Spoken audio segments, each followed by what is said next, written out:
পাকিস্তান হৈছে আমাৰ আজন্ম শত্ৰু। কি কৰা নাই পাকিস্তানে? হাজাৰ হাজাৰ ভাৰতীয় হত্যা কৰিলে।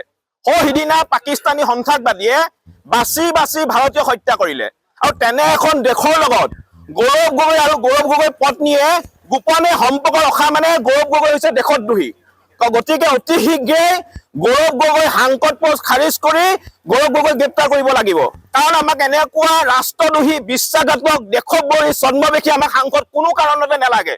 দ্বিতীয়তে, গৌৰৱ গগৈ অসমৰ সাংসদ হ'ব। অসমৰ মুখ্যমন্ত্ৰী পদৰ কাৰণে তেওঁ দাবীদাৰ। অসমৰ পৰা তেওঁ দৰমহা ল'ব আৰু নিজৰ সন্তানক তেওঁ ব্ৰিটিছৰ নাগৰিকত্ব দিব।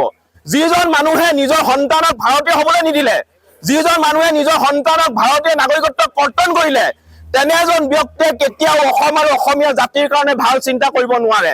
আমি ভবা নাছিলো যে প্ৰয়াত তৰুণ গগৈৰ পুত্ৰ ইমান ডাঙৰ অপৰাধ কৰিব। গতিকে অতি শীঘ্ৰে ভাৰত চৰকাৰে, অসম চৰকাৰে গৌৰৱ গগৈ গ্ৰেপ্তাৰ কৰাৰ ব্যৱস্থা কৰক। অন্যথা জাতীয় সংগ্ৰামীৰে অসমে সমগ্ৰ অসম জুৰি গৌৰৱ গগৈৰ বিৰুদ্ধে তীব্ৰ গণতান্ত্ৰিক প্ৰতিবাদ আমি গঢ়ি তুলিবলৈ বাধ্য হ'ম। আপুনি বিচৰা বাতৰি পাব কেৱল নিউজ 18 এপত। নিউজ 18 এপ ডাউনলোড কৰিবলৈ স্কেন কৰক এই QR কোড। গুগল প্লে ষ্টৰতো পাব এই নিউজ 18 এপ।